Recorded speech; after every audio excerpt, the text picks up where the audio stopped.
knowing everybody's set up, ready to go.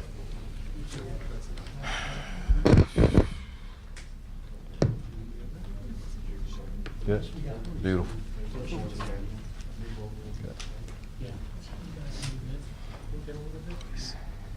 Good. Good. Yep. All right. Just want to say good afternoon to everyone, and we're here to talk about the senseless homicide of Louise Wilson, a 17-year-old girl who had a full life ahead of her.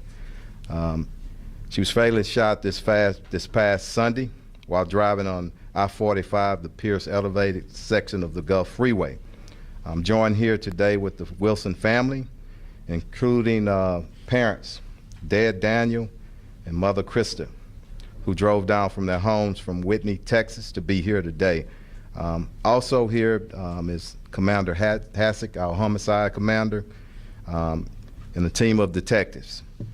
Before I bring up the homicide detectives, I want to discuss another homicide that occurred when a 17-year-old girl as well, Kayla Stevenson, who had a full life ahead of her as well. Kayla was fatally stabbed in what we believe was a robbery in the 5100 block of West Alabama just this past Saturday. I'm proud and pleased to announce the arrest of that suspect this morning. We'll have more details on that a little bit later, but she is in custody. We want the same justice for this family, the Wilson family, as we did for the Stevens family. Just want our community to reach out and do what you can to get us information to bring this person in custody.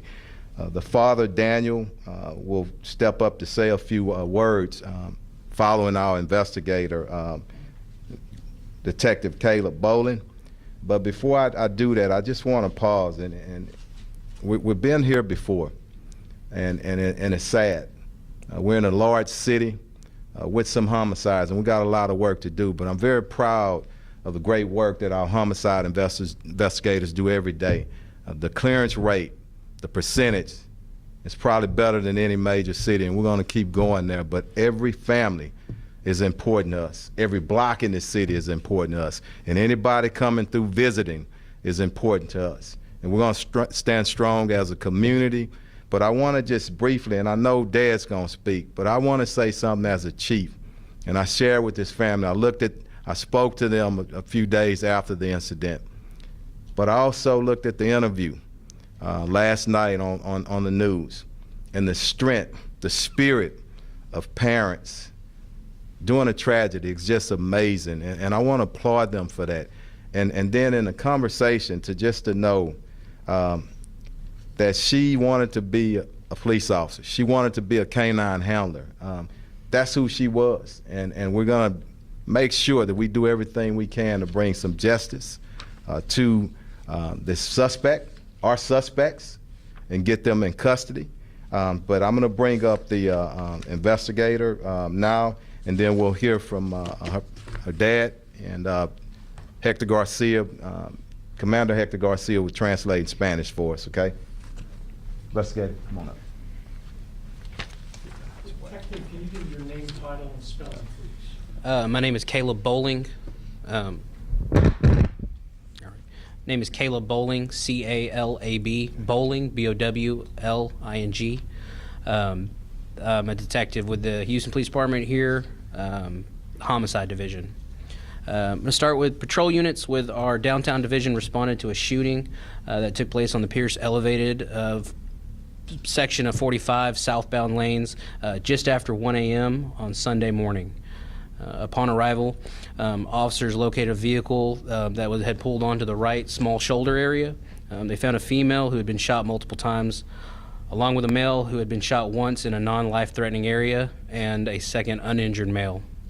Members of HFD arrived on scene shortly after and pronounced the female victim deceased. The injured male was transported to an area hospital where he was later released that same night with those non-life-threatening injuries.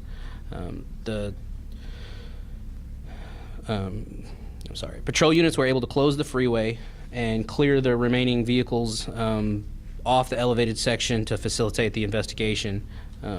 The female was, around that time, identified as Louise Wilson. The two males that were inside the vehicle, who were also from Whitney, Texas, provided us with statements about the incident and indicated that they were driving through Houston while on their way to Galveston. The witnesses indicated that Miss Wilson had moved into the right-hand lane, unintentionally cutting off the vehicle. Vehicle that they had cut off accelerated and overtook her on her driver's side of the vehicle they were in. A suspect, described only as a black male in his mid-20s, in a newer model black four-door sedan, began firing into Luis's vehicle, striking her and the male witness. The suspect vehicle continued along I-45 southbound without stopping. Miss Wilson was able to brake her vehicle and bring it to a stop. Luis's last act was to safely pull over and most likely saving the lives of the two males and further injury and anyone else that was on the freeway in that very tight area there on the Pierce Elevated. It was a heroic act for her to be able to get that car to the side and stopped with the injuries that she sustained. We know, being 1 a.m. on a Saturday night or into Sunday morning, 1 a.m. on a Sunday, that there were other vehicles on the road out there, and that's who we're looking to and asking for help from. Whether they saw something that they think is insignificant may be very significant to us. So we're asking for anybody that had been in that area and saw anything to please come forward, to call us at the Homicide Division, or if they would like to remain anonymous, there's always Crime Stoppers at 713-222-TIPS. Thank you very much. Thanks, sir. Great. Take your time. As Chief said, my name's Daniel Wilson, and this is my wife, Krista, and we're here about our daughter, Louise. I want to thank the Chief, the Houston Police Department, the media for being here, for allowing us to talk about Louise and try to find out who did this. But, as Detective said, our daughter was just trying to go to the beach to watch the sunrise with her boyfriend on her day off before she had to go back to work again. She wanted to just see this great, travel through here and go see Galveston and have a good time. And she ended up dying a hero.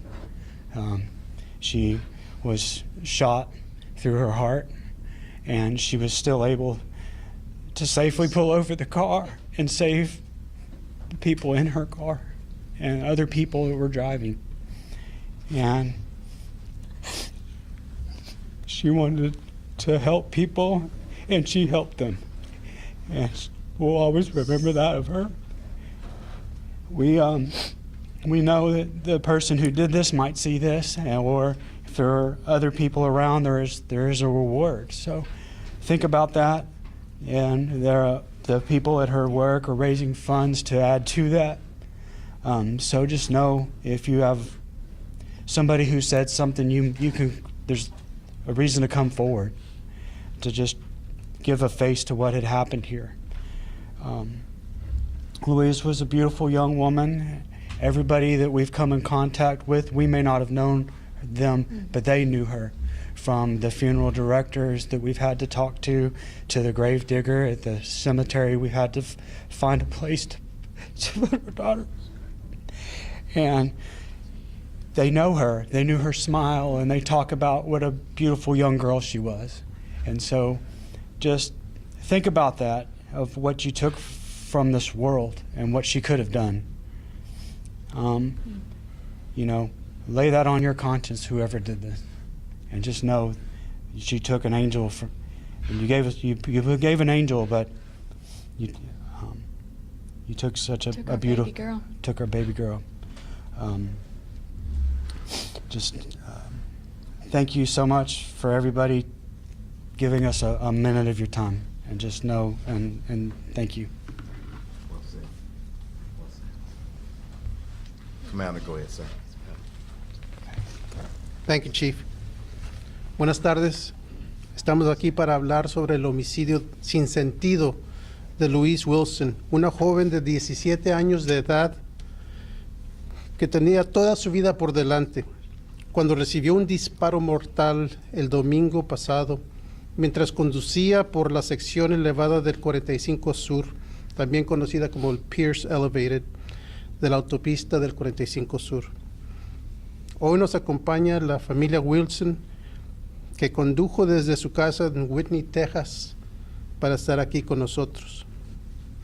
También tenemos aquí al comandante de homicidios Hasek y los detectives de su equipo.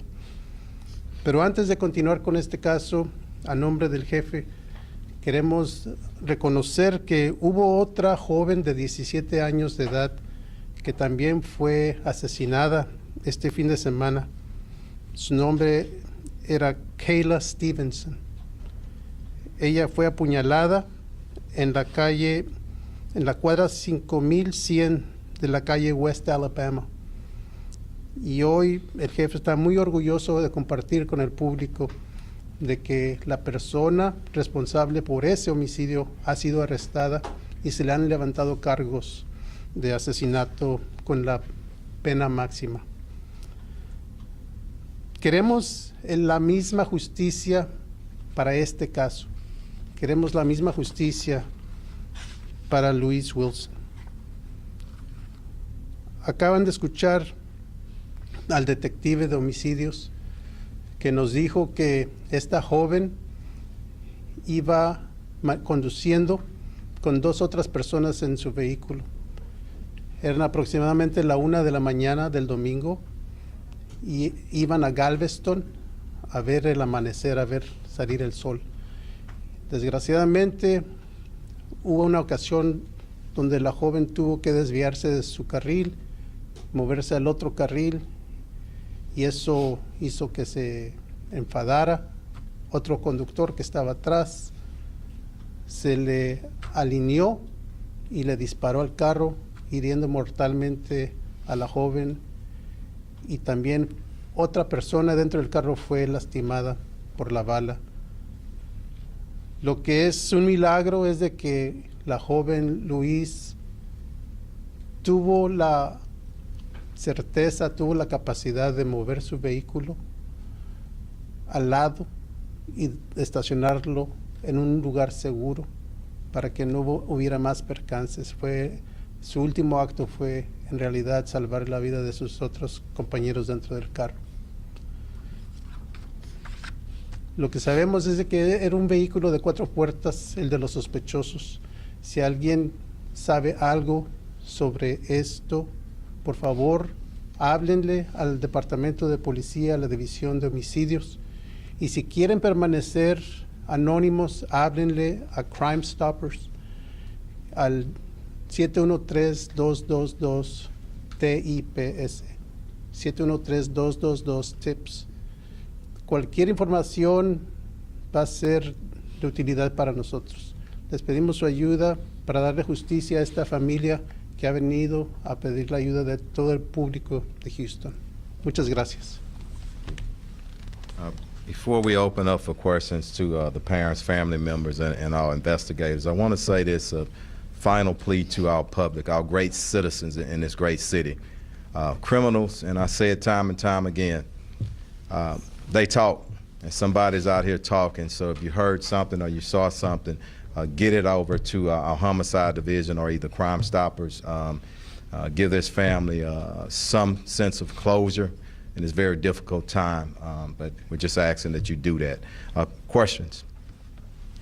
For the family or detectives? Yeah. Go ahead. Go ahead. Yes. Do you want to tell us a little bit about Louise? See, it looks like she's in the graduation gown. Yeah. Go ahead. Both of y'all. Louise was homeschooled, and she finished her high school time in 3 years on her own kind of initiative, while simultaneously taking community college classes. She was just a few classes short of her associate's degree, and she really wanted to pursue some type of a career in law enforcement with a with a dog by her side because she loved animals so much. And you said her workplace was gathering money for work? Yes, ma'am. What place is that? This is Texas Great Country Cafe in Whitney, Texas.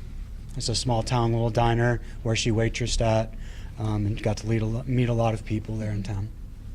Texas Great Country, yeah. Can you tell us about your family? Does she have any siblings? She's got a brother named Gabriel who's about to be 15. And then, so this year he's going to get to go through Christmas without her. And this happened on her grandmother's birthday. And as I said yesterday, she, instead of getting to tell her happy birthday, we get to tell her that her grandbaby had died. And, We had a chance to talk to your brother yesterday in Pennsylvania. Yes. You mentioned that she loved horses, she Yes. loved animals. Can you kind of talk a bit about her, just her love for animals and some of the things she liked to do? Okay. Well, she did rodeo for several years. She loved horses, and we've always had animals on our property, and taking animals in, and cats were her favorite thing. she just rescued a dog. Yeah. And she just rescued a dog that gotten dumped at the local car wash. And she had showed steers for a couple of seasons, and so she loved it. She loved her horse, CJ. And she even had plans to become a law enforcement officer and work with the canine. Yes, she recently had told us that she wanted to look at becoming a jailer over in Hillsborough, just to kind of fill in that gap between Academy and the academy at age 21. Yeah, but she didn't get that chance. Has she ever made this drive to Galveston before? Not by herself, but she has made it with our family several times. Yeah. All right. Anything? You good? I'd love for detective. Okay. Come on. For the family. Yep. Anything else for the family? Thank y'all. Thank you again. Thank you. Detective, you asked people, you said there was a dark-colored four-door sedan as the suspect vehicle. Do we know what make and model Luis's car was, in case people saw her vehicle? Suspect. Right now, it's not as important. I would say that we're mostly looking for if someone was behind this incident, it would have been fairly obvious what was going on, and that vehicle was We can is up there. say the suspect vehicle one more time so everybody can So get a description of it. again, the suspect vehicle is described as a clean, newer model, black four-door sedan, and unfortunately, that's where we're at the moment. Okay. And from what the witnesses said, it happened pretty fast. It wasn't like an extended. There was not an extended jockeying of vehicles up on for a long time. It was a fairly quick event that took place in a short amount of time. And no interchange between the two vehicles and to the other vehicle had anybody else besides the driver as far as you know? It's still part of the investigation, but as far as I know, there wasn't a bunch of exchange. It was something we've all done. I believe everybody that's driven on a Houston freeway has probably cut someone off by accident before and had to jockey for position on the freeway, and for whatever reason, that resulted in this act of violence. Senseless. All right. Have you guys been able to canvass any surveillance, maybe from like high-rise apartments that are out from the freeway or anything like that? Canvassing is obviously part of our investigation and is still ongoing and still part of what we are out doing. I want to talk about cameras too, very, very briefly, because I want to get the family to a little bit of a rest during a difficult time. This is why I'm saying the press conference that I had, and it didn't address cameras on freeways, but we need cameras and license plate readers wherever we can. And I'm making a plea to political leaders, community leaders, everyone. We have that technology. There is a cost to it, but if we go into a public-private partnership, we can get a lot more cameras. You can't put a police officer at every block in the city, but we can certainly enhance the cameras, and that's what we're doing. So a part of that campaign is working with our officials to get more cameras, because if something happens on the freeway, I want to be able to pull it as quickly as we can. identify that vehicle, get those suspects, and get them in custody. So I don't want to go too long on that, but I think it's appropriate to state it right now. So any more questions? Can I follow up? Yes, on that one? absolutely. I Yeah, know we with have me? Red Star Go ahead. cameras, and Yeah. They were maybe, they didn't record. Yes. It may have caught it. We hit Talk about the we hit a few enforcement. roadblocks on that, and that's where we all have to come together as a state, as a region, you know, to understand the need of, you got to have cameras, but you have to have recording capabilities up there and work our way through the concerns with our public and legalities, but we got to push to get them up. So thank you. Any more? And just kind of talk about, I mean, people are afraid to drive on the roadways, because, I mean, a simple passing in front of somebody, you know, you don't know if that person has a gun, you don't know if they're Well, going to call you home. What can you say? First of all, I want to say she didn't do anything wrong, and that's what I want the family to know. She didn't do anything wrong. This is the fact. It's really senseless and cowardly for somebody to shoot somebody because you don't even know what's going on in the car. But unfortunately, it's the way that certain people are going in our society right now. Guns in the hands of the wrong people, and you're not thinking about anything. You get upset and you want to fire off some rounds, and that's something that we got to stop. But she didn't do anything wrong based on what the witnesses are saying. But make sure that we're not, you know, engaging in any kind of, somebody cuts you off or does something, let them go up the road, okay? And that was not the case here. She had, you know, she was just at the wrong place at the wrong time. A great young lady who we're going to celebrate her life some kind of way here, and I mean that, okay? So we'll end with that, and thank y'all for being here. But what we need is a lot of help with people in the community. And when y'all run this story, and please put that description of the vehicle out there, and if somebody's seen something, please say something. We need to get some justice for this family. Thank y'all. Thank you. All right. Y'all very strong. Mom? Good job. Sorry, how does mom spell Krista? What was that? How do you spell your first Spelling Krista. of your name? K-R-I-S-T-A. Okay. We good? Yeah. Any, no N? No N. And is it Louise, L-O-U-I-S-E, common spelling?